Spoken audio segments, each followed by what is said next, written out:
khususnya yang bergelut di Lebah Madu, karena ini kita diberi kemudahan juga. Jadi sebelum kita memulai kita lebih dahulu kita berdoa sesuai dengan agama. Apa yang kita lakukan pun hari ini bisa bermanfaat. Nah, di monitor kita ini ada monitor kita dari Depok, namanya itu siapa itu ini, panggil nama lengkapnya di sini siapa? Heni Biar nggak salah. Ya, Ibu Heni Purnamawati SE. Beliau selaku pendamping UMKM bersertifikat BNSP. Nah, beliau juga selaku owner dari Pringgondani. Jadi saya juga nggak panjang lebar. Mungkin nanti ini kan terkait juga tentang Lebah Madu. Mungkin juga nanti ada saya tambahkan sedikit karena teman-teman juga masih banyak yang terkait masalah label dan lain-lain. Mungkin itu yang bisa saya sampaikan. Selanjutnya kami serahkan kepada narasumber. Dipersilakan, Bu. Oke, baik, terima kasih Pak Jajat atas waktunya dan atas kesediaannya mendampingi teman-teman pelaku UKM, terutama pengusaha madu, untuk bisa berkenalan dengan saya dan sehingga saya bisa hadir di tengah-tengah pelaku usaha madu untuk mendampingi atau sedikit memberi istilahnya apa yang saya ketahui tentang perizinan ya Pak ya, legalitas. Oke, di sini saya tidak akan share materi, tapi saya akan jelaskan secara singkat aja seberapa penting sih perizinan itu gitu kan, karena info dari Pak Jajat masih banyak yang belum punya NIB ya Pak ya. Iya. Okay. NIB, PRT dan lain-lain lah Bu. Oke. Baik. Jadi kita mulai aja ya. Bismillahirrahmanirrahim. Perkenalkan, nama saya Heni Purnamawati. Saya pendamping UMKM bersertifikat BNSP dan saya juga owner dari Teras Pringgondani.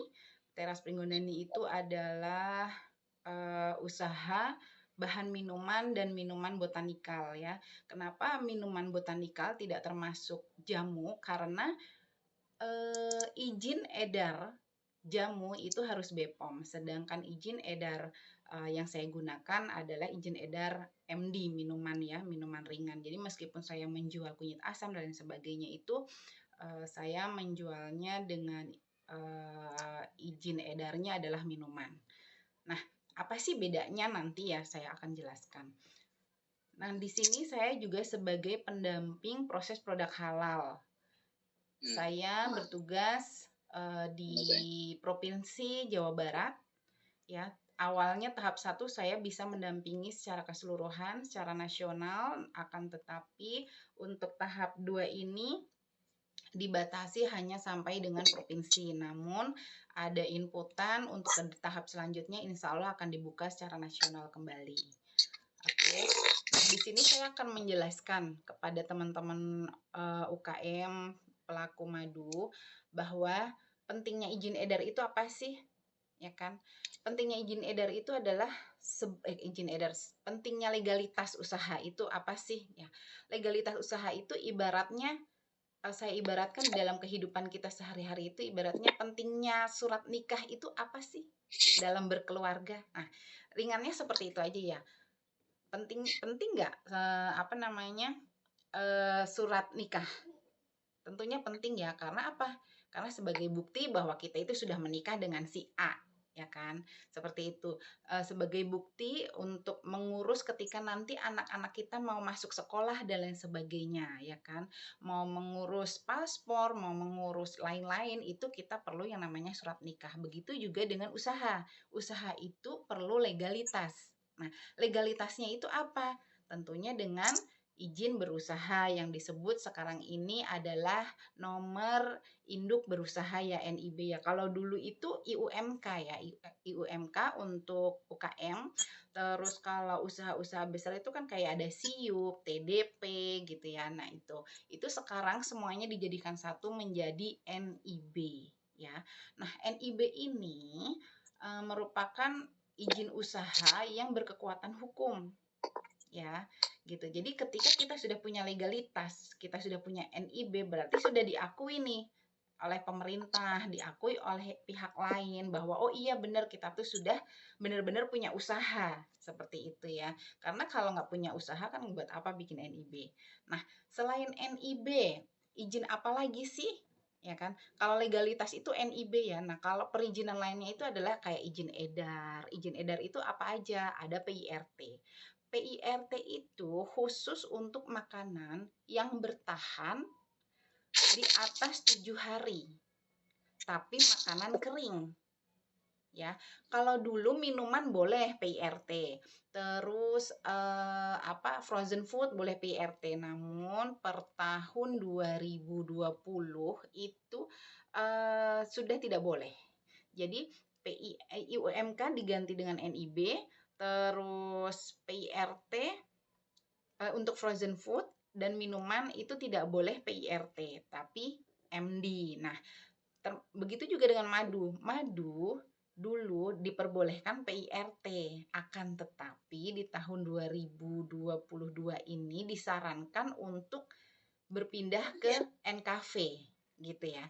Berpindah ke NKV, nomor kontrol veritizer apa ya? NKV. Veteriner. Ya. Sebentar. Veteriner. Ya, Nomor kontrol veteriner. Nah, ya veteriner. Aduh, saya kebelibet-libet. Nomor kontrol veteriner ya. Nah, kenapa masih ada yang terbit PIRT? Karena di beberapa daerah itu dinas pertanian belum siap untuk mengeluarkan itu gitu, makanya masih diperbolehkan madu menggunakan PIRT dan itu tuh di KBLI 10779 ya gitu. Nah, di sini kan teman-teman pengennya punya PIRT, akan tetapi kan sebetulnya sekarang ini adalah masa peralihan ke NKV. Tadi saya sudah mencoba menghubungi Dinas Pertanian dan Dinas Pertanian dan Perikanan serta Kehutanan itu kalau mau mengurus NKV itu harus datang langsung ke dinas gitu ya. Artinya belum ada aplikasi untuk online-nya seperti itu ya. Dan NKV ini khusus untuk pakan segar yang berasal dari hewan. Jadi seperti telur, terus madu, unggas, hewan sembelihan ya gitu. Nah, ada lagi yang namanya izin edar itu adalah MD. MD itu tadi untuk makanan yang frozen food dan minuman. Terus ada lagi ML. ML itu untuk makanan luar negeri. Jadi misalkan kita impor makanan dari luar negeri, kita mau pasarkan di sini. Nah, itu kita harus mempunyai izin ML. Terus ada lagi SLHS. SLHS itu sertifikat like hygiene sanitasi. Itu untuk produk-produk yang siap saji, yang tidak tahan lebih dari 7 hari. Jadi misalnya kayak orang jual bakso, orang jual mie ayam, itu butuh yang namanya SLHS, seperti itu ya. Terus ada lagi TR. TR itu obat tradisional. Iya betul. Untuk obat tradisional. Nah, kalau madu ini teman-teman kalau misalkan mau buat PIRT boleh nggak sih? Nah, boleh, tapi catatannya apabila Dinas Pertanian setempat belum siap. Oke, karena kita konsentrasi di madu, maka kita bahas aja untuk perizinan madunya ya, gitu. Jadi, kalau misalkan teman-teman di sini menginginkan untuk buat PIRT, boleh, nggak apa-apa. Kalau memang pertaniannya belum siap ya. Tapi kalau sudah siap disarankan untuk ke Dinas Pertanian dan itu belum ada online-nya. itu cukup membawa KTP, terus NPWP, sama KTP-nya KTP penanggung jawab ya. Jadi kalau misalkan ada owner, ada penanggung jawab, beda ya. Kalau misalkan penanggung jawabnya itu bukan owner, ya berarti si penanggung jawabnya itu begitu. Terus sama surat permohonan ke Kepala Bidang Pertanian dan Ketahanan Pangan gitu. Jadi disarankan untuk datang langsung ke sana lah, intinya nanti di sana akan dikeluarkan akan dikeluarkan formulirnya, nanti akan diberikan formulirnya seperti itu ya. Nah, tapi kalau memang di sana belum siap, Bapak Ibu semua boleh membuat PIRT untuk madu. Bagaimana sih caranya? Gitu. Tentunya harus mempunyai NIB. NIB itu apa? Nomor induk berusaha tadi ya. Nah, NIB itu syaratnya apa aja? KTP ya. KK untuk backup apabila nanti pada saat penulisan alamat disesuaikan dengan KTP, tapi sistem menolak. Berarti kita harus menyesuaikan penulisannya sesuai dengan KK untuk alamatnya. Terus yang ketiga itu tentunya kita harus sudah punya usaha ya. Seperti itu sama nanti juga harus mengisi omset, harus mengisi kapasitas produksi dan lain-lain. Serta untuk harus tahu KBLI-nya masuk kemana, seperti itu ya. Nah, selain itu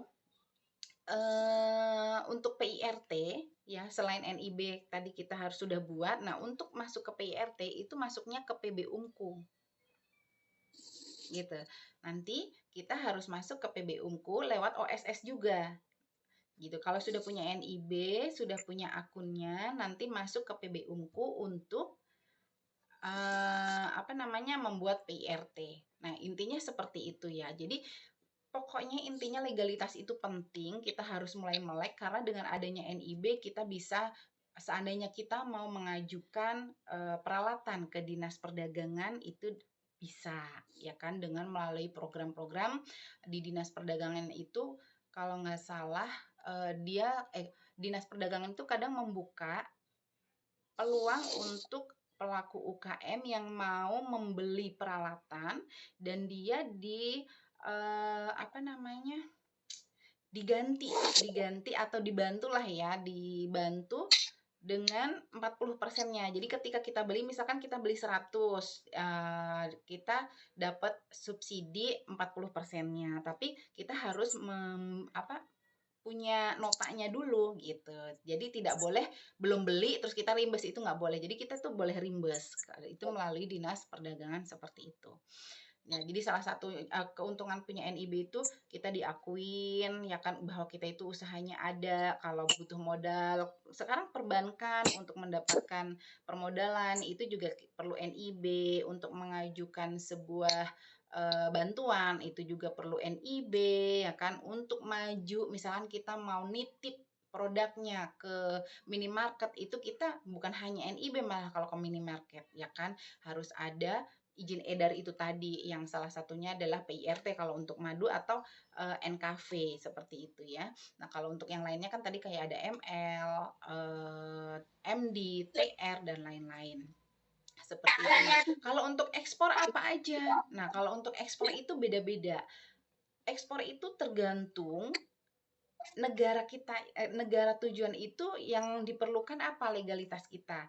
Kalau misalkan mau ke kalau mau ke USA itu setahu saya kemarin ketika saya mau kirim produk ke sana itu perizinan yang sudah kita urus ini di Indonesia itu bisa gampangnya tidak berlaku. Yang diberlakukan di sana adalah satu, barcode yang dikeluarkan oleh Amerika, dua adalah FDA, izin FDA ya, izin FDA. Terus yang ketiga NIB. Jadi tetap harus ada NIB nih gitu ya. Makanya untuk teman-teman yang sedang saya dampingi yang pengen ikut ekspor ke Amerika, itu yang saya wajibkan adalah satu NIB, dua labelnya bagus, kemasannya bagus. Untuk itu saya mendampingi yang sekarang ini NIB udah punya, mereka halal sudah punya. Kenapa halal ini penting nih? ya kan? Ada juga izin yang namanya halal ya. Kenapa halal ini penting? Karena halal ini sebuah bukti legalitas yang dipercaya oleh konsumen muslim gitu ya. Jadi ketika kita sudah punya halal kita pasarkan di luar, itu kayak misalkan orang Turki, orang Dubai gitu kan, terus orang Arab itu melihat oh sudah halal gitu kan. Berarti mereka percaya untuk beli produk kita gitu. Jadi yang saya tekankan ke teman-teman yang pada mau ikut ekspor itu adalah NIB, terus kemasannya bagus sama halal seperti itu. Nah, kalau untuk negara lain memang mereka kayak butuh BPOM, butuh CCPOB, terus butuh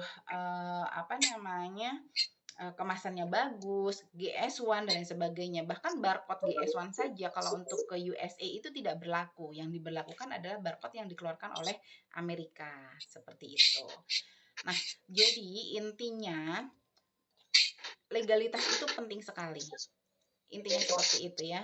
Terus karena ini kan saya lihat background WA grupnya itu ada halal, ada PIRT, ada NIB, ada HKI. Nah, iya, HKI. Satu lagi ya HKI. HKI itu adalah bukti kepemilikan merek ya yang diakui secara nasional. Jadi kalau misalkan merek kita itu misalkan kayak saya Teras Pringgondani. Misalkan saya mendaftar di kelas 30.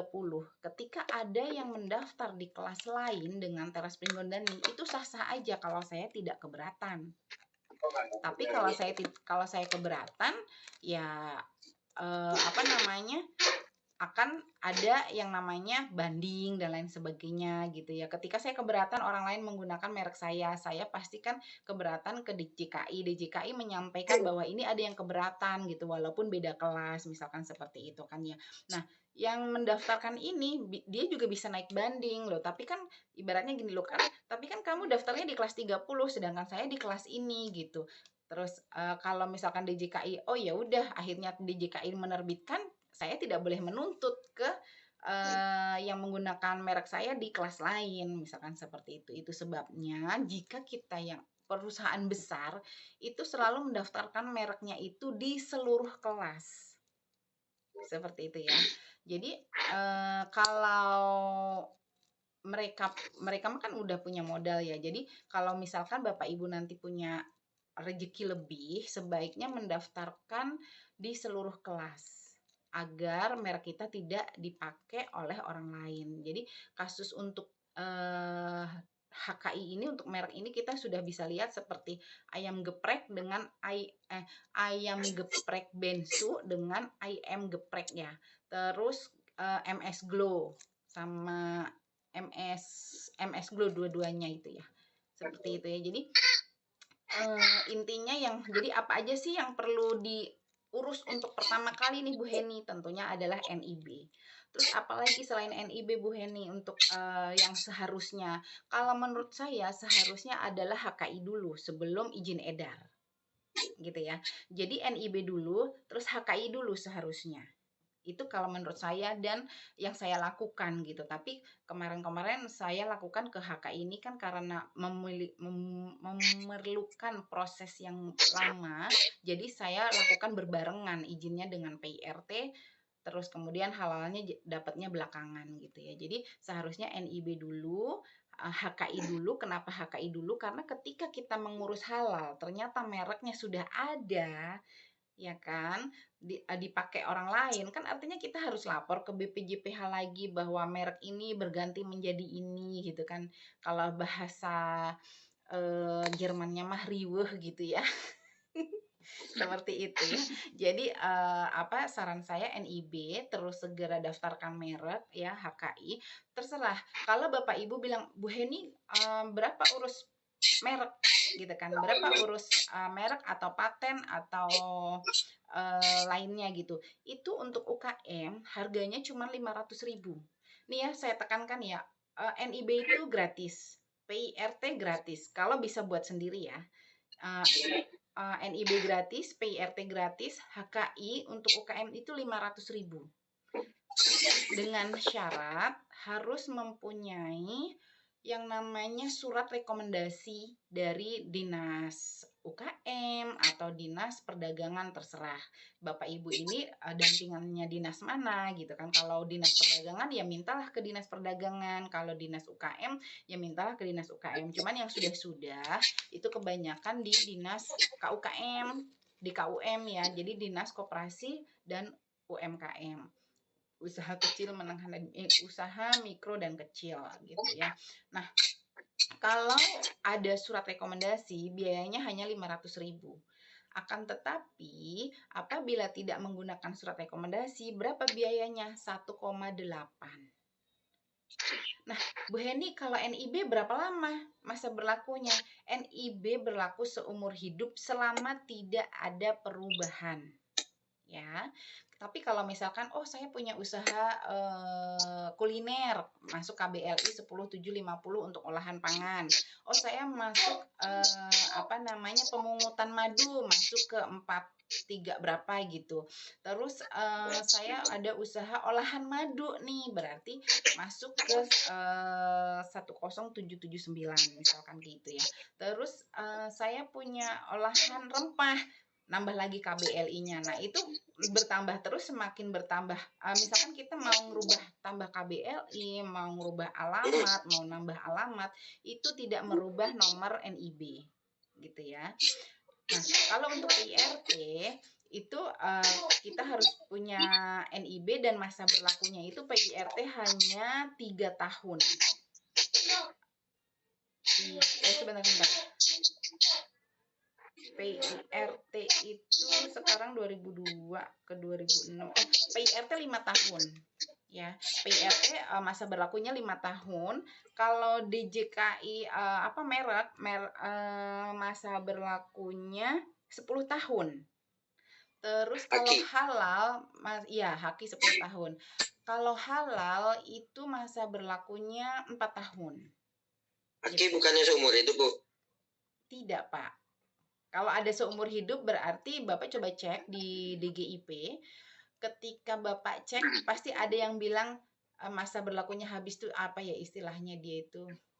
Jadi di merek yang sama, misalkan nih ya, saya jelas contoh aja. Misalkan saya Teras Pringgondani ini saya sudah daftarkan di DJKI di kelas 30. 10 tahun kemudian saya tidak memperpanjang sertifikat HKI-nya, itu nanti boleh orang lain mendaftarkan nama Teras Pringgondani di kelas yang sama. Seperti itu. Makanya di situ coba kalau Bapak Ibu semua cek di DGIP itu ada yang ditolak, ada yang berakhir. Nah, berakhir dia istilahnya ya. Berakhir berarti dia sudah melebihi dari 10 tahun. Seperti itu. Oke, sementara untuk legalitas hanya itu aja yang bisa saya jelaskan. Ini sudah masuk kurang lebih saya sudah sekitar 30 menit menjelaskan. Kalau ada pertanyaan 30 menit ke depan nggak apa-apa, silahkan. Ada yang mau ditanyakan? Saya tambahkan dulu, Bu ya. Oke, boleh. Pertanyaan, Bu. Mungkin kita Pak Jejar dulu ya, menambahkan dulu. Saya tambahkan dulu karena kita ini artinya satu pelajar di dalamnya. Jadi begini, problem yang saya langsung ke titik permasalahan teman-teman di dunia perlebahan, khususnya laba mahar. Yang pertama itu adalah masalah merek, karena teman-teman saya lihat dia lebih mengedepankan dulu segi keuntungan, cuan. Artinya kita bangun konsep dulu itu adalah nama brand dulu, ini yang jadi masih masalah, karena teman-teman langsung mengambil merek dan di kemudian hari itu ada kesamaan. Ini juga jadi permasalahan yang sebenarnya yang banyak terjadi. Mungkin teman-teman itu yang harus dulu dibenahi dulu, masalah ketika menentukan mereknya. Yang pertama. Kedua, tentang labelnya ini, kan kadang masih edukasinya teman-teman masih ada yang keliru. Misalnya madu hutan, tapi yang bikin edukasinya tidak tepat itu ketika mengatakan madu hutan, tapi ternyata dia menjual Acacia mellifera. Ini juga harus dibenahi juga tentang labelnya. Jadi yang poin yang pertama itu adalah sebelum menentukan merek itu dicek dulu di HKI yang pertama. Yang kedua, tentang labelnya, karena masih banyak label mungkin termasuk saya juga sendiri masih banyak yang harus benahi sesuai sesuai apa yang dari keamanan pangan. Itu yang masih yang masih kendala teman-teman. Karena keadaan di polis madu hutan ternyata melipera. Edukasinya itu masih keliru. Ini jadi masih pertanyaan juga. Karena memang juga di dunia perlabahan ini belum ada yang menjadi tolak ukuran gitu. Seperti apa sih label untuk madu yang benar gitu. Nah ini juga masih yang penting ada label, nggak ada izin, yang penting laris. Iya di saat ini, tapi di saat era zaman digitalisasi nggak bisa, pasti kita tertinggal. Saya pun juga demikian dulu. Saya dulu waktu jual madu nggak perlu ada piat, yang penting madu murni. Jadi nggak ada keinginan untuk maju. Makanya saya buat program seperti ini dibantu oleh Ibu Heni selaku yang lebih lebih paham di dalamnya. Paling yang mungkin teman-teman yang harus benahi dulu mungkin nama brandnya itu mungkin dicek dulu terlebih dahulu sebelum memulai aktivitas itu. Terus yang kedua label. Paling dua aja sih tentang label dan kesamaan merek. Yang lebih krusial itu adalah edukasi tentang madu. Keliru sekali. Contoh madu akasia. Ketika membeli ini madu akasia apa? Karena juga ada dorsat akasia ada juga. Melipera juga ada. Jadi harus betul-betul akadnya diperbaiki. Kan tujuannya kita ini di dalam madu itu mengedukasi dengan benar kepada konsumen, bukan hanya persoalan madu murninya, tidak. Ada hal-hal yang betul-betul yang kita harus sampaikan ke masyarakat bahwa jangan sampai kita hanya sekedar semangat menjual madu, hanya mengambil madu ke teman-teman madunya murni, tapi ini yang kadang kita lupa. Makanya juga adanya perizinan seperti ini, saya juga berterima kasih juga kepada Ibu Heni mau menyempatkan waktunya tentang perizinannya. Memang benar Ibu katanya NIB dulu HKI, tapi ini yang masih banyak krusial itu tentang HKI, penentuan nama brand. Karena jangan sampai nanti brand kamu sudah besar, ada yang sama dengan brand kamu, jadi itu bisa dituntut secara ranah hukum, karena itu sudah banyak terjadi. Seperti Ruben Onsu yang sama, apalagi Glow, MS Glow sama. Ya. Jadi teman-teman jangan disepelekan, karena di sini juga nggak ada yang masuk bagian desain juga, ini memang masih kekurangan di teman-teman juga desain label yang paling itu aja sih berdua itu yang menjadi permasalahan tentang penentuan nama brand dan edukasi labelnya yang masih banyak salah. Termasuk saya juga sendiri, saya akui. Mungkin teman-teman ada yang bertanya, silakan. Yes, saya. Ya, bagaimana kabar Pak Jat? Baik, alhamdulillah baik. Bismillah. Ini pertanyaan saya Bu, apakah itu NIB bisa lebih dari satu produk atau hanya cuman satu saja? Dan begitu pula dengan PIRT, apakah bisa satu PIRT dengan berbagai macam produk atau cuma satu produk saja, Bu? Itu pertanyaan saya. Oke, sudah cukup pertanyaannya. Oke, baik, terima kasih tadi dari Pak siapa ya yang sudah bertanya? Andre, Bu Andre. Oke. Dari Makassar. Oke, terima kasih Pak Andre yang sudah bertanya ya, apresiasi sekali. Jadi NIB itu boleh untuk 10 KBLI. Ya, satu NIB itu maksimal boleh 10 KBLI. KBLI itu apa sih Bu Heni? KBLI itu kode lapangan ya, kode KBLI kode klasifikasi baku lapangan. Ya. Jadi misalkan saya punya KBLI bakery. Ya kan, bakery itu apa aja yang termasuk bakery? Kue tradisional masuk bakery, roti-rotian masuk bakery, puding masuk bakery. Nah, saya punya lagi KBLI untuk rempah, ya kan? itu masuknya ke masakan lainnya. Itu baik kunyit asam, beras kencur, kelor celup, kelor bubuk, kelor kencur bubuk, kunyit bubuk dan lain sebagainya. Begitu juga rempah, begitu juga makanan ringan, siap saji dan lain sebagainya. Itu KBLI-nya masing-masing ada. Jadi intinya kita bukan bicara produk, satuan produknya ya kalau untuk NIB ya, tapi dia ke klasifikasinya maksudnya gitu ya, kelompoknya seperti itu. Nah, kalau untuk PIRT itu satu varian produk. PIRT, BPOM, ya, MD, TR itu satu varian produk, satu PIRT. Jadi misalkan saya di rempah saya ada jahe merah. Tunggu, di sini sedang azan ya. Saya break dulu.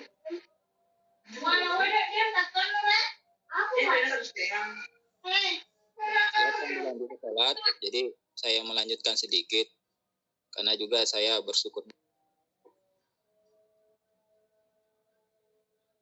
dari Ibu Heni. Kan saya pun juga teman-teman juga lagi berbenah juga ini masalah label ini, karena saya kasih contoh kecil ya. Dari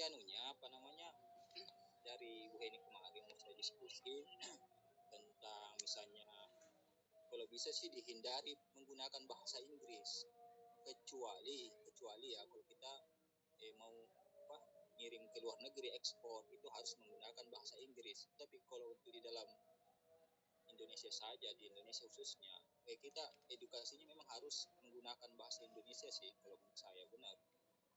Terus juga ini sebenarnya juga dikoreksi kemarin ini tentang ini jenis lebahnya ini langsung kita tulis tempat misalnya dorsata, mellifera. Ini juga salah. Jadi harus dia punya label terpisah. Terus juga kalau bisa itu dia terpisah dia dari sini stikernya. Ini yang terus juga nggak boleh menggunakan bahasa Inggris juga ini harus menggunakan baik sebelum digunakan, bukan X dan that-nya. Terus kalau bisa di sini bukan netto, menggunakan berat isi. Jadi menggunakan bahasa Indonesia ada yang digunakan konsumen. Ya, banyak yang mau dikoreksi sebenarnya ini tentang label ini. Terus juga masalah edukasi, masih banyak brand-brand saya perhatikan itu dia tulis madu akasia. Nah ini bingung kita ini sebagai konsumen ini, madu akasia kadang juga ditulis hanya madu murni. Ini madu murni apa gitu? Akankah kita misalnya kita titip di toko, apakah kita harus ke sana menjelaskan konsumen? Kan tidak. Ini yang agak repot. Jadi lebih baik kita itu mengedukasi masyarakat itu dengan lewat visual kita seperti ini. Karena ini sebenarnya edukasi secara tidak langsung ketika brand itu kita pasarkan. Oke. Ini yang menjadi baik Pak Jajat, saya lanjut menjawab pertanyaan tadi ya, azannya sudah selesai. Terima kasih Pak Jajat sudah mengisi kekosongan tadi, tapi saya silent suaranya di sini karena ada azan. Jadi kembali menjawab pertanyaan tadi Pak yang dari Makassar ya, itu untuk PIRT MD itu satu varian, itu satu nomor ya. Jadi misalkan saya sama-sama rempah itu kan ada kunyit, ada kencur, terus ada juga temulawak misalkan kayak gitu. Itu satu varian, satu nomor PIRT ya. Begitu juga MD, satu varian, satu PIRT. Kelor saja saya kan ada kelor tubruk, ada kelor celup, ada kelor bubuk. Itu 3 nomor PIRT. Jadi masing-masing itu per varian satu nomor PIRT atau satu nomor MD ya. Kalau misalkan yang minuman dan frozen food seperti itu. Terus tadi pertanyaannya apa lagi? Itu aja kan ya? KBLI. Iya.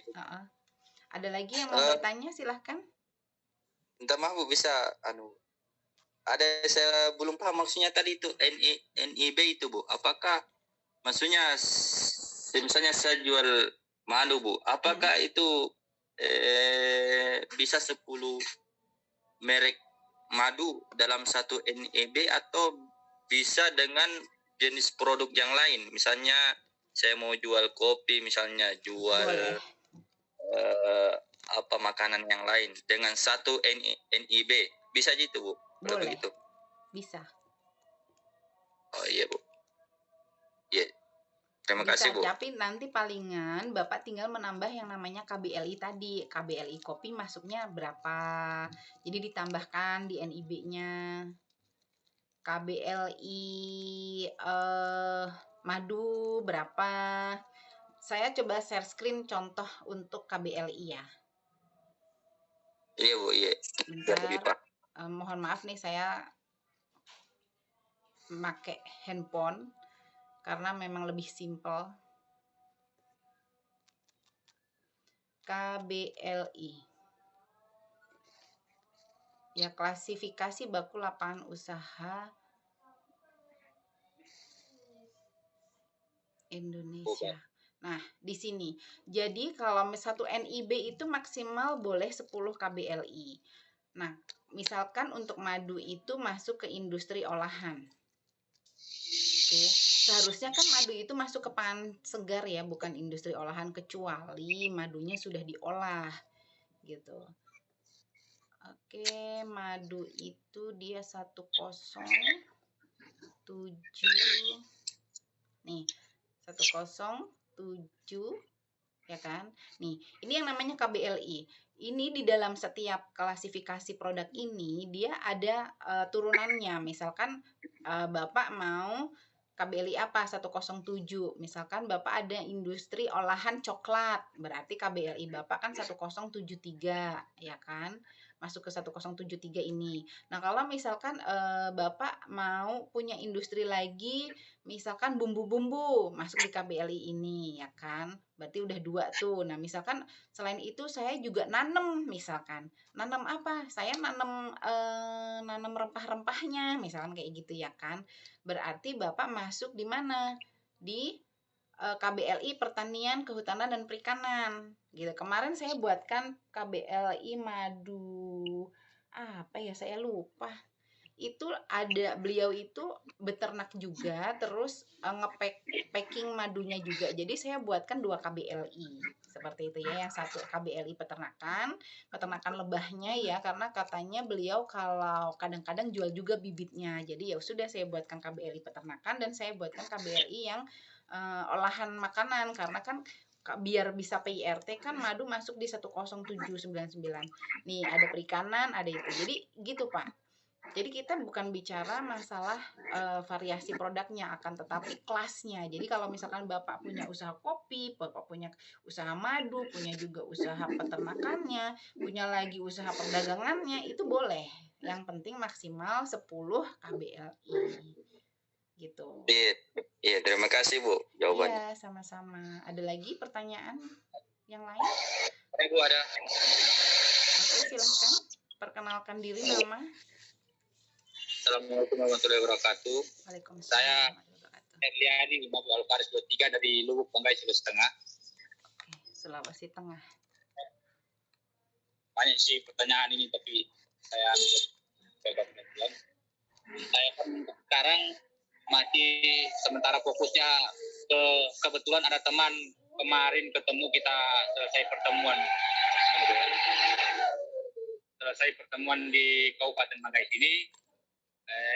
Teman itu kan kebetulan dia sering eksportir ikan hidup sama lobster. Nah, kemarin dia sempat tawarkan ke saya, bisa madu saya ini dia bantu untuk pasarkan. Pertanyaan saya, kalau seumpama misalnya jadi mereka pasarkan untuk produk lokal ini, cara mendapatkan barcode seperti Ibu Heni bilang tadi itu, mendapatkan barcode dan izin SBI itu kita lewat mana itu, Bu? Apakah lewat dari kantor dinas di kabupaten, provinsi, atau pusat ya? Karena kalau kita ambil dari luar negeri kan tidak mungkin kita mau urus ke sana, Bu ya. Mungkin itu dulu, Bu. Dan penggunaan satu lagi, Bu, penggunaan bahasa di label halalnya itu nanti untuk yang ke ekspor ke luar negeri. Terima kasih. Oke, Baik, pertanyaannya di mana buat barcode? Barcode GS1 atau barcode USA? Iya. Barcode apa, Pak? Untuk barcode ya ke negara lain. Ini kan kalau yang eksportir yang di kemarin saya ketemu di sini, dia pemasarannya ke Jepang sama Hong Kong. Tapi tidak menutup kemungkinan dia juga akan eksportir ke negara lain. Oke. Tapi untuk sementara mungkin 2 itu. Kalau untuk ke negara selain USA itu yang saya tahu itu barcode cukup GS1. Jadi itu berlaku untuk di seluruh negara. Tapi kalau misalkan Bapak nih sudah buat barcode yang keluaran dari USA itu berlaku di semua negara gitu. Nah, FDA itu setahu saya juga yang mengeluarkan adalah info yang saya dapat ya, itu dikeluarkan oleh USA. Ya, jadi ketika Bapak sudah punya FDA, insya Allah ke negara lain itu lolos gitu karena FDA itu yang mengeluarkan pusatnya di USA seperti itu. Nah, kalau untuk bagaimana cara mendapatkan FDA itu boleh ini boleh menghubungi saya nggak apa-apa nanti Wapri. Nanti saya gabungkan ke yang namanya komunitas UMKM naik kelas. UMKM naik kelas itu dia di bawah Kadin. Kalau nggak salah kemarin ada dari Sulawesi Selatan apa siapa ya Bapak siapa itu dari Kadin gitu. Nah, di sana nanti akan ada kelas ekspor yang dimentori oleh Bu Vega. Bu Vega itu beliau penyiar VOA gitu ya. Nah, nanti beliau yang akan membantu pengurusan FDA-nya. Gitu. Kalau untuk barcode nanti bisa mendaftarkan online di GS1. Bapak tinggal searching aja GS1, tapi itu untuk di luar USA ya, gitu. Terus pertanyaannya apalagi satu lagi? Kenapa, Pak? Oke, untuk GS1-nya itu GS1 kita dapat di mana dia? Di share Google? Iya, nanti bisa searching aja di Google GS1 ya. Tapi untuk untuk naik kelas UMKM saya kan baru kelas di bawah sini tapi tidak tahu itu juga atau apa si teman itu eksportir dia mau menawarkan diri, makanya saya bertanya di forum tuh kebetulan dapat forum ini. Kemungkinan juga saya kan untuk Kabupaten Lubanggai guru saya itu yang kuning ini baru sementara untuk mengajarkan budidaya trigona, sementara kita kan di sini masih lokalan madu itu paling banter dia madu-madu hutan. Untuk trigona kan saya masih ambil sama teman-teman di Makassar semua. Itu apa sudah bisa juga kita ekspor ke luar negeri itu dia. Udah ada GS1-nya? Bagaimana Bu? Sudah ada GS1? Belum Bu, belum. Yang buktinya apa aja? Baru perkenalan. Untuk sekarang kan sudah ada botol. Hari ini mereka berangkat ke Palu, terus ke Palu mungkin hari Minggu mereka baru berangkat ke Bali. Dan nanti di Bali itu mereka kan ketemu sama eksportir dari Jepang itu untuk ikan hidup. Nah, setelah selesai eksportir ikan hidup, beliau akan memperkenalkan madu juga itu. Jadi belum ada untuk GS1-nya Bu. Jadi intinya sih gini ya, kalau untuk ekspor itu tergantung kebijakan negara yang mau nerima produk kita. Gitu ya. Mereka maunya izinnya apa aja yang harus diurus karena setiap negara itu beda-beda. Ada yang kita harus kalau misalkan hewan harus ada karantinanya. Misalkan seperti itu ya. Terus tumbuhan harus ada masuk ke karantina dan lain sebagainya. Seperti itu, Pak. Jadi intinya kalau memang sudah ada mentornya, maka ikuti saja mentornya dan mungkin akan lebih berkompeten tanya dengan mentornya aja langsung gitu. Karena ketika saya menjawab takutnya salah.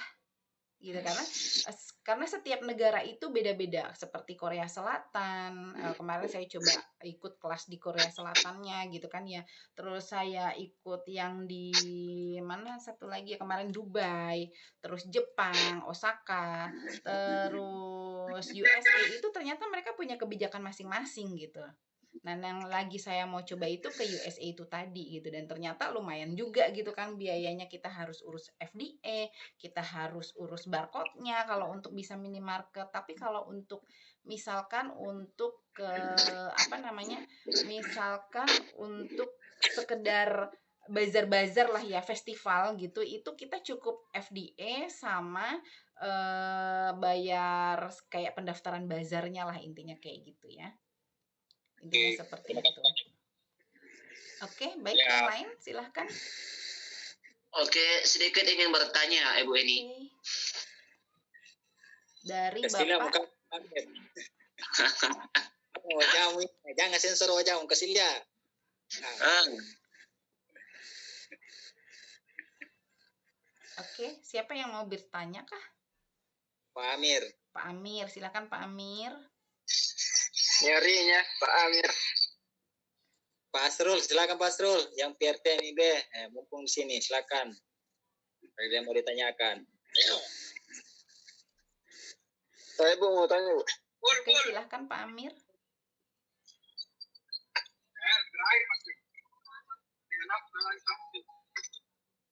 Pak Amir. Mana soal bertanya? Suaranya kenapa jadi jauh? Pak Amir. Ya, dia kunci anunya Bu. Jamut. Pak Amir yang mana nih? Coba Pak Amir itu sudah terbuka kok. Ininya apa namanya? Wajah. Silakan berbicara. Nampak kah? Ya, silahkan siapa yang mau bicara, yang mau bertanya. Ini lagi Bu, kalau enggak ada Bu. Bapak semua diborong ya Pak. Ini Pak siapa tadi saya lupa. Itu salah satu lagi Bu. Saya mau nanya Bu. Oh, silakan Pak Amir. Oke. Halo, iya. Udah kelihatan kan saya punya ini? Saya buka. Belum Pak, belum. Punya apa Pak Amir? Jadi Pak Amir, Kenapa bisa ini? Pak Amir layarnya ditekan, nanti kan dia akan keluar kayak mikrofon, ada video gitu. Nanti videonya yang kecoret itu dihilangin, tapi nggak muncul. Udah saya tekan ini. Saya kurang minum madu kok itu. Oke, lanjut langsung ke pertanyaannya aja, nggak apa-apa Pak, silahkan. Ini saya kan punya brand madu lebah hutan Ar-Rauda. Jadi yang selama ini saya jual kan madu maksudnya dorsata lah maksudnya ya. Jadi pertanyaan saya, apakah bisa saya gunakan ini kalau misalkan saya jual madu trigona begitu? Karena ya yang saya tahu selama ini kan madu hutan kan masuk kategori dorsata kalau tidak salah. Apakah trigona itu masuk dalam kategori hutan juga? Kalau iya, apakah brand madu lebah hutan Ar-Rauda bisa saya pakai juga sekaligus begitu? Wah, itu kalau permaduan kayaknya Pak Jajat yang mesti jawab. Pak Jajat silakan. Aduh. Jadi kembali lagi tadi ke topik. Jadi ini perizinannya kan tentang halal, tentang EIB, tentang HKI, tentang PRT. Jadi yang pertama kita urus dulu itu NIB. Kalau bisa ketik sendiri atau tidak mau repot bisa langsung nanti jawab Ibu Iya. Terus yang kedua, ini yang memang yang jadi masih polemik maupun juga di sebagian teman-teman di Inspirator Lebah Madu Indonesia, saya perhatikan beberapa labelnya itu masih banyak yang harus dikoreksi. Karena kalau kita mengacu kepada pelatihan keamanan pangan, itu masih banyak pelanggaran dalam penentuan label. Ini yang masih jadi masalah sebenarnya. Harusnya kita masih pengguna untuk kecil misalnya punya Pak Andri J. Hani, ditulis Hani, kan tidak semua orang bisa memahami apa itu Hani padahal madu. Kecuali kalau kita kirim ke luar negeri itu baru bisa menggunakan bahasa Inggris. Itu. Jadi teman-teman harus mempersiapkan dua label, satu yang bahasa Indonesia, satu bahasa Inggris. Jadi ketika teman-teman ada rezeki untuk ekspor ke luar negeri itu harus menggunakan bahasa Inggris. tentang lebah mana tadi roda lebah hutan roda gitu ya. Ya, madu lebah hutan ar-rauda. Jadi selama ini secara keumuman itu ketika kita mengatakan lebah madu hutan. Itu ya pasti orang-orang itu mengatakan ini adalah Apis dorsata. Sudah pasti itu. Makanya saya bilang tadi label itu memang harus dimatangkan terlebih dahulu sebelum, karena syarat untuk mengurus PRT itu adalah harus ada label. Nah, labelnya ini yang kadang masih ada kekurangan yang harus dibenahi. Termasuk saya sendiri pun juga lagi ngonsep ini label yang baik dan benar untuk edukasi ke masyarakat. Oke, baik Pak Jajat. Kembali ke label, saya sedikit mau menambahkan bahwa label itu kebanyakan Bapak Ibu pelaku UKM itu selalu menuliskannya kalau untuk isi bersih atau berat bersih itu selalu neto, ya kan? Benar. Itu tidak diperbolehkan. Ya. Yang betul itu untuk yang padat itu adalah berat bersih. Oke. Tolong dicatat kalau yang punya pulpen, dicatat untuk makanan atau itu yang padat itu berat bersih. Untuk yang cair itu tulisnya isi bersih. Ya. Nah, untuk kadaluarsa itu tidak boleh, expired date, kadaluarsa, EXP itu tidak diperbolehkan. Disarankan bahasanya adalah baik digunakan sebelum. Oke. Terus kalau ada gambar, ya kan, ada gambar seperti ini kan, ada gambar kopi itu. Ini saya jadi memasarkan air prio nih. Ada gambar kopi, terus di situ ada kayak cangkirnya yang sudah dikasih creamer, itu harus ditulis dengan saran penyajian. Jadi di gambarnya itu ada tulisan saran penyajiannya, seharusnya seperti itu. Nah, di dalam komposisinya itu, di dalam komposisi sebuah label itu juga harus ada yang namanya komposisi atau bahan yang digunakan untuk membuat produk. Kalau ada alergennya, yang alergen harus dicetak tebal. Misalkan ada mengandung susu atau mengandung telur, itu harus dicetak tebal. Kenapa? Karena ada orang-orang yang suka alergi susu dan suka alergi telur, misalkan seperti itu ya, atau yang lainnya.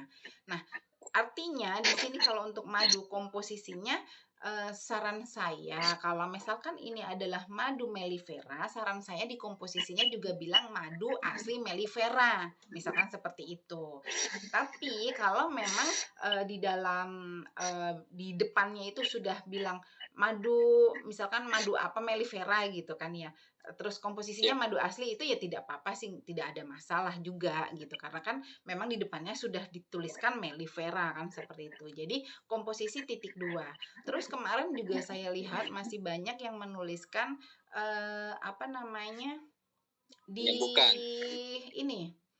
dikemas, ya kan, dikemas. Nah, dikemas oleh. Nah, ketika Bapak Ibu menuliskan dikemas oleh, harus mencantumkan diproduksi oleh. Misalkan diproduksi oleh Teras Pringgondani, dikemas oleh Jajat Madu, misalkan seperti itu. Jadi harus ditulis dua-duanya gitu. Artinya si Jajat Madu ini bukan produsennya gitu. Jadi harus mencantumkan si produsennya. Makanya saran saya nggak apa-apa ditulis aja diproduksi oleh titik 2 bla bla bla gitu kan ya. Nah, diproduksi oleh ini komposisi di dalamnya itu harus ada kecamatan, kota, kode pos, terus negara. Seperti itu ya. Oke. Terus ada komposisi tadi, komposisinya apa dari produknya. Terus ada saran penyimpanan. Nah, saran penyimpanan itu tidak juga harus ditulis saran penyimpanan. Terus di bawahnya simpan di suhu yang itu. Tidak perlu juga ditulis seperti itu. Cukup dengan menuliskan simpan di suhu ruang, misalkan kayak gitu, itu juga sudah mengandung namanya saran penyimpanan gitu. Artinya harus ada gitu ya saran penyimpanan. Nah, terus kayak kemarin itu banyak sekali madu yang klaim ya. Jadi di sini PIRT, semua produk PIRT tidak boleh klaim ya. Semua produk PIRT tidak boleh klaim. Kecuali izinnya sudah BPOM, itu boleh klaim. Kalau mau klaim itu kan berarti sifatnya mengobati, menyembuhkan dan sebagainya. Itu kan berarti izinnya harus TR ya, obat tradisional atau apa namanya, kalau obat medis ya izinnya harus obat medis kan, seperti itu. Jadi tidak boleh tuh mengklaim menyembuhkan, menyehatkan, mengurangi diabetes dan sebagainya, itu tidak diperkenankan, tidak diperbolehkan gitu, karena izinnya PIRT. Nah, Bapak Ibu semua boleh kalau mau klaim silahkan, tapi nanti harus mengurus BPOM bukan PIRT gitu ya. Terus apa namanya? Misalkan Bapak Ibu juga kayak madu, kemarin ada yang konsul ke saya itu madu ruqyah gitu kan. Lah terus bagaimana Bu mereka tahu manfaatnya? Nah, saya kasih pilihan, bisa dikemas di dalam kardus ya kan. Nah, yang label di kardusnya itu tidak boleh klaim, tapi di dalamnya dikasih selebaran kayak kalau kita beli obat. Ada kan kertas lagi gitu kan. Nah, itu silahkan kalau mau itu. Yang penting tidak terlihat, tidak menempel di produk gitu kan. Boleh nggak kalau misalkan kayak gini aja nih, kelihatan nggak di kamera? Nih, dikalungin. Saya kameranya kebuka nggak sih? Bentar. Kok pada diem aja, nggak ada yang jawab. Kelihatan Bu, kelihatan. Apa yang saya pegang kelihatan ya?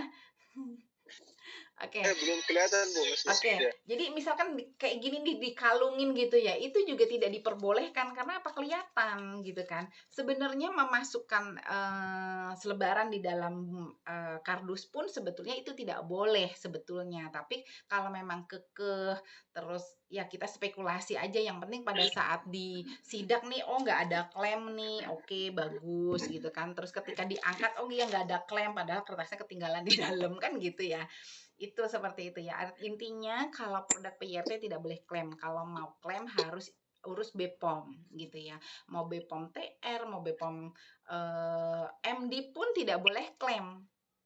MD itu sudah BPOM ya, BPOM MD itu tidak boleh klaim. Jadi saya jualan jahe ini saya tidak klaim. Jadi tidak ada tuh menyehatkan dan lain sebagainya. Saya hanya ini jahe merah murni tanpa gula. Di sini cara penyajian ya kan, terus komposisi, udah komposisi, terus apa sih, simpan di tempat yang ini, baik digunakan, kode produksi seperti itu gitu ya. Jadi tidak boleh klaim kalau untuk produk PIRT. Nah, untuk tata letaknya itu baik digunakan sebelum itu harus di depan, terus diproduksi oleh harus di depan, kalau ada logo halal harus di depan. Ya. Kalau sisanya boleh di belakang. Seperti itu. Itu adanya layoutnya Bu ya. Kenapa? Untuk layoutnya itu yang di depannya produksi. Ya, diproduksi oleh, terus baik digunakan sebelum, terus isi bersih ya. Kalau madu kan cair, jadi nulisnya bukan berat bersih, bukan neto, tapi harus isi bersih gitu. Oh, itu. Terus logo halal Bu yang terbaru nih Bu. Nah, logo halal yang terbaru, bukan yang ini ya. Salahnya masih polemik juga itu logo halal itu, ada yang yang baru. Logo halal itu sebentar saya ambilin dari WhatsApp ya. Kenapa? Tolong bilang yang di depan apa semua. Apa? Yang di label bisa diulang apa semua yang untuk contoh label di depan. Oke, untuk label yang di depan itu sebetulnya sih bukan di depan ya, tapi di tempat yang terlihat. Mana sih tadi PowerPoint-nya ini ya? Bentar. Wajahnya Pak Amin dapat lihat ya. Salah. Saya juga heran gini karena tidak muncul ini. Itu kalau nggak muncul itu kudu lem biru. Yang beli baru. Saya udah tekan ini. Mungkin sinyal Pak, mungkin sinyal nggak apa-apa. PIRT. Wajahnya Pak Seru dampak ini. Oh, misalnya itu yang dimaksud tadi dengan klaim, dia dijadikan tagline. Bisa nggak itu, Bu? Kenapa? Tapi dia sebenarnya bukan klaim, cuman tagline saja. Iklan. Oh, iklan. Sebetulnya iklan pun tidak diperbolehkan. Jadi kalau izinnya itu PIRT, itu tidak boleh klaim, baik itu secara iklan di IG, secara apa namanya, flyer, itu sebetulnya tidak boleh. Kalau bicara peraturan ya, gitu. Tapi kan Edukasi saja, edukasi langsung. Enggak, Bu. Misalnya Bu bilang madu hutan, madu sehat dan menyegarkan, itu tidak boleh begitu ya, Bu? Dijadikan tagline begitu, Bu. Apa madu hutan kenapa? Labelnya. Menyehatkan. Nggak boleh. Madu hutan, madu sehat dan menyehatkan. Tidak boleh ada kata menyehatkan. Oh, kalau misalnya kan itu kan cuma jadi Bu, apa? Tagline. Tagline artinya kayak apa sih namanya? Kayak TV-nya Bu, RCTI. Iya, paham. Kayak saya dulu tuh saya menggunakan tagline-nya itu apa ya? Apa, minuman sehat Indonesia dulu saya gitu kan ya. Tapi akhirnya saya mengganti. Sekarang saya menggantinya dengan produk solutif untuk keluarga Anda. Oh, maksudnya tidak bisa ya untuk kayak... Iya, gitu. Jajat jos mungkin lah. Oke. Nah, di sini di sini harus ditempatkan di bagian label yang paling mudah dilihat. Jadi kayak nama produk, terus nama alamat yang memproduksi, ya kan? Terus halalnya, isi bersihnya, keterangan kadaluarsanya. Ini keterangan kadaluarsanya, izin edarnya itu harus ditempatkan di yang terlihat gitu ya. Gitu. Nah, kalau bahasanya ini tadi nih, isi bersih ya kan, terus logo halalnya, terus isi baik digunakan sebelum, diproduksi oleh, ya kan. Ini kan yang bagian depan nih. Ini kan bagian depan tuh, hanya ini aja tuh kan. Tuh, minuman serbuk kopi susu kan, nama dagangnya apa gitu. Nah, baru yang lainnya di belakang. Oke, tadi sudah berapa nih yang bertanya nih? 4 ya. Waktu kita sebetulnya sudah habis. 1 pertanyaan terakhir, silahkan. Ini bisa bertanya, Bu. Siapa Bu, lagi? saya boleh nanya nggak, Bu? Boleh. Tenang. Boleh, bebas. Saya mau jawab pertanyaanku, Bu.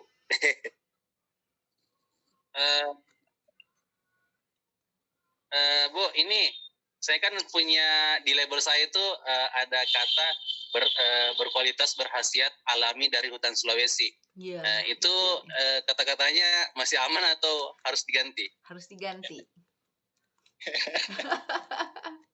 Ini aja. Nah, tapi gini deh, coba saya jujur ya, kalau untuk NKV saya itu kurang terlalu paham karena memang bidang saya tidak di dalam pertanian atau peternakan ya. Coba Bapak Ibu semua datang ke Dinas Pertanian, boleh klaim apa enggak? Cuman saya rasa sih tidak ya. Dan ternyata NKV itu dia hampir sama seperti BPOM sepertinya. BPOM, iya.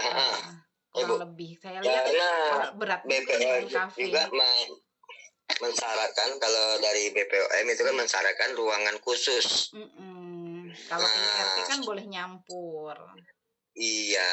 Nah, jadi kalau untuk kelasan kita UMKM gini gimana ya? Jadi mungkin poin pentingnya di sini yang kita bisa ambil, yang pertama itu adalah mungkin sebelum teman-teman mengurus NIB atau PRT atau halal, mungkin yang harus kita benahi dulu, karena kita ini dunia di perlebahan ini adalah mengedukasi, mencerdaskan kehidupan bangsa gitu. Jadi betul-betul kita tentang madu ini jangan sampai dengan kesalahan label kita itu malah membuat jauh dari tentang edukasinya itu sendiri. Saya pun juga mengalami, teman-teman. Saya juga akan berbenah tentang label ini karena ini sangat penting ini, teman-teman. Selain kita menjual madu murni, yang harus kita betul-betul dicek betul-betul adalah edukasinya, sebenarnya poin utamanya. Edukasinya melalui itu tadi, brand kita secara komunikasi, karena label itu atau logo itu adalah secara edukasi secara visual sebenarnya. Jadi harus teman-teman memikirkan itu tentang label, jangan desain asal yang penting, jangan. Iya, jangan sampai juga jualnya madu gambarnya yang lain ya. Iya.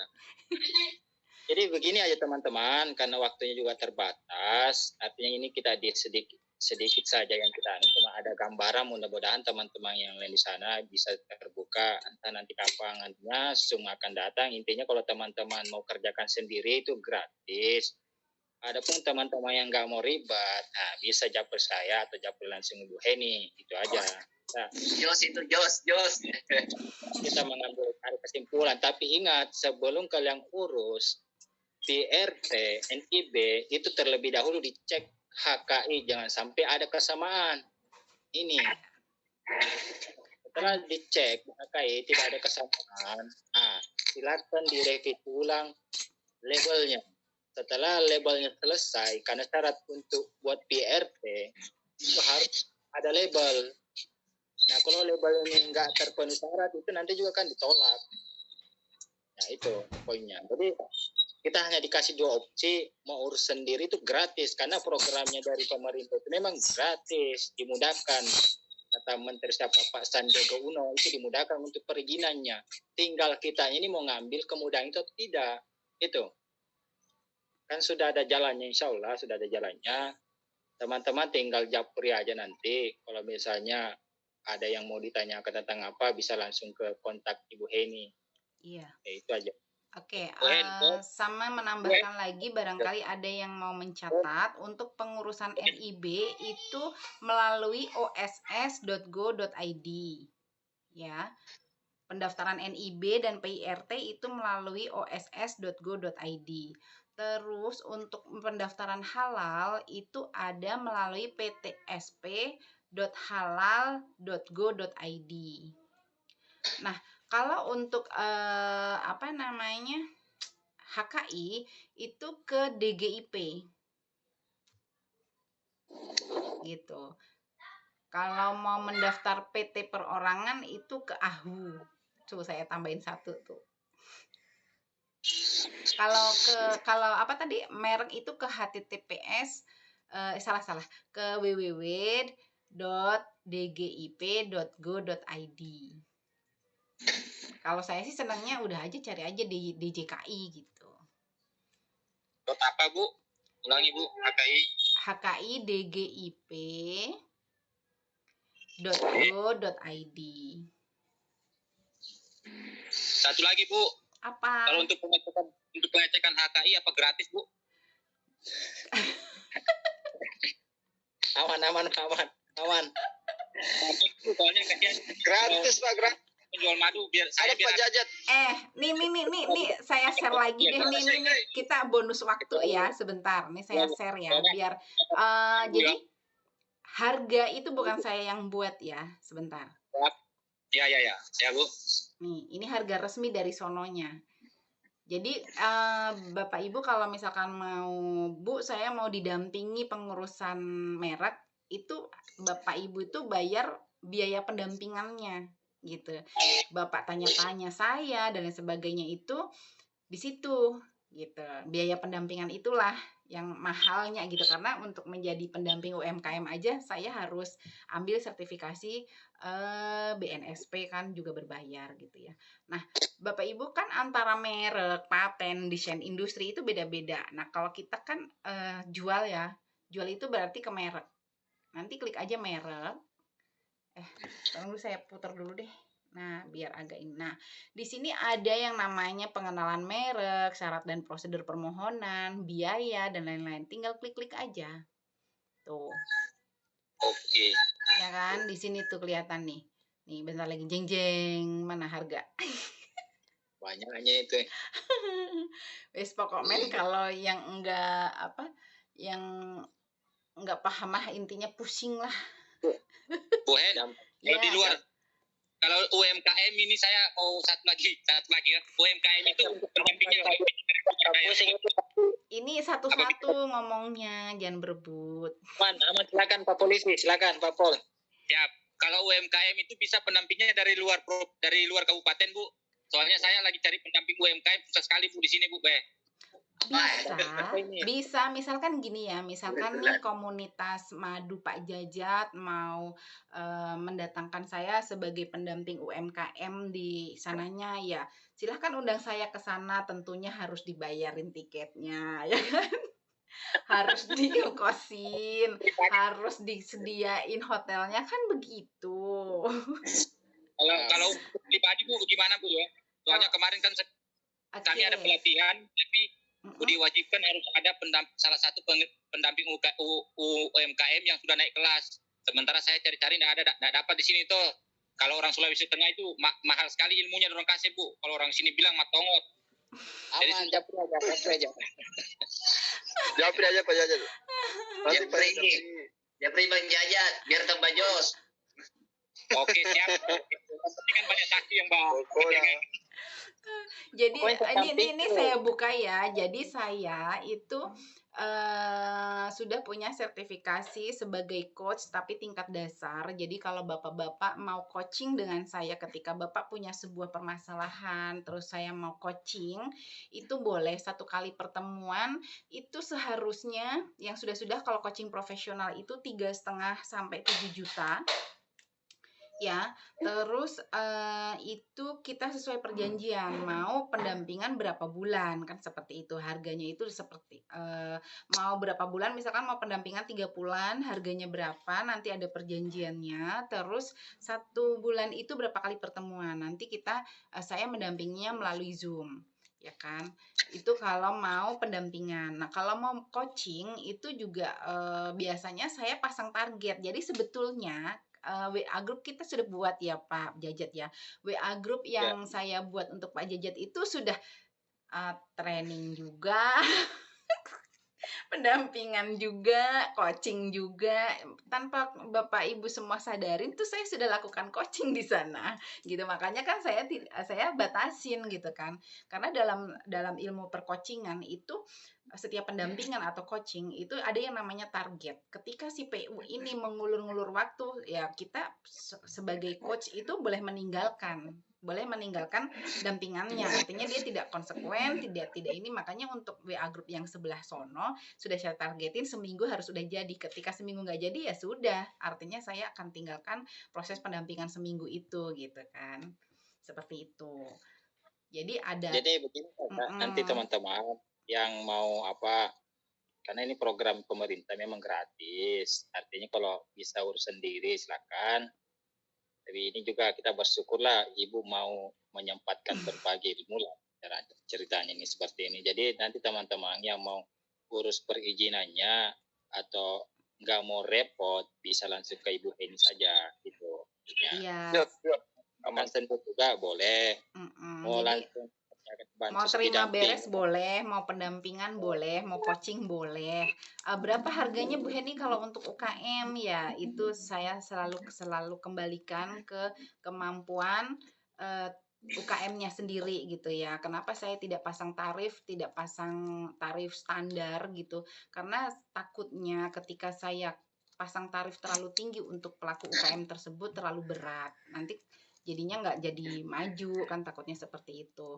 Nah tapi juga tolong jangan dimanfaatkan juga, artinya gini, ketika Bapak Ibu semua mempunyai kemampuan bayar lebih tapi bayar saya murah, itu nanti didengar Allah loh. Amin, betul itu. Iya kan gitu, nanti dengar Allah loh. Teman-teman nanti Pak Japrika bagaimana? Iya sama-sama. Betul itu Bu, nanti madunya tumpah. Iya, bismillah Pak Asrul katanya meninggalkan meeting Zoom, ada hal urgent. Oke, baik, terima kasih Pak Asrul. Japri aja nanti teman-teman kalau memang Ditulis ini Bu yo, kalau siapa tahu kan teman-teman di sini UMKM ada berapa yang butuh pendamping, berarti bisa saya mau Pak Jajat dulu atau langsung sama Ibu Heni nanti nih? Terserah, atur aja. Pak Jajat juga nggak ada perjanjian khusus sama saya kok. Ya. Soalnya saya sempat kasih pertanyaan, soalnya saya baca tadi terlintas ternyata ada sertifikasi ya UMKM sama Ibu Heni. Iya. ketemu di sini. Siap. Oke, alhamdulillah. Oke, saya rasa cukup ya. Sudah 5 orang lebih yang bertanya dan kita juga pendampingannya udah kemana-mana. Zoom-nya udah dari NIB, PIRT, halal jadi ke HKI dan ke ekspor tadi. Nggak apa-apa. Good, saya apresiasi sekali untuk peserta yang ikut Zoom hari ini. Terima kasih banyak. Mohon maaf apabila ada salah-salah kata dalam penyampaian atau keterbatasan saya sehingga jawaban saya kurang puas. Saya mohon maaf. Mungkin kita bisa sambung di lain hari, di lain waktu, sesuai dengan perjanjian Bapak Ibu semua dengan saya. Oke? Untuk itu saya pamit ya, sudah ya, cukup ya. Oke, ada tambahan dari Pak Jajat sebelumnya? Jadi yang gambar apa namanya? Ada tambahan Pak Jajat? Gambar Closing lebar dari tadi Pak Bu, Jajat? bisa dikirim gambarnya di grup. Oh, Saya tahu siap. teman-teman. Sebetulnya begini, udah karena saya kalau- kirim loh dari kapan tahu. Jadi begini teman-teman, kalau kita bahas ini sebanyak panjang waktunya, begini saja kita ngambil aja, bahwa kalau teman-teman mau urus sendiri silakan, kalau mau didampingi juga bisa gitu, tinggal japri saja nanti kontaknya, karena grup itu juga sementara, juga saya akan bubarkan. Capek ya Pak jawabin anggota. Jadi kalau teman-teman mau nanti mengurus, saya pun juga kemarin diurus, saya tinggal di rumah saja, alhamdulillah sedang proses halal saya, jadi ada kemudahan gitu. Saya nggak kemana-mana keluar rumah, tapi izin saya bisa keluar juga. Jadi teman-teman ambil kemudahan itu kalau memang ada, jangan sampai, apalagi nih halal ini sampai tanggal 19 Oktober saja kesempatan kuotanya. Karena kalau teman-teman mandiri itu lebih mahal lagi, bisa sampai 9 juta. Iya. Ya. Itu, jadi digunakanlah kesempatan itu, termasuk NIB, PIRT, halal, HKI, diambil kesempatan itu. Jangan sampai nanti di kemudian hari mau ngurus agak repot, belum lagi bayarnya lebih mahal pula. Jadi teman-teman nanti jadi kalau ada keperluannya bisa langsung japri ke saya atau langsung ke Ibu Heni, Bu, saya mau urus deh, saya tidak mau repot. Itu aja. Oke. Baik. Terima kasih tambahannya Pak Jajat, apresiasi sudah mengumpulkan teman-teman untuk bisa ikut Zoom kali ini, walaupun yang dikumpulin 52, yang ikut tadi sekitar 15 ya, 15 sampai 16. Oke, baik, untuk itu saya close Zoom ini. Assalamualaikum warahmatullahi wabarakatuh. Waalaikumsalam warahmatullahi wabarakatuh.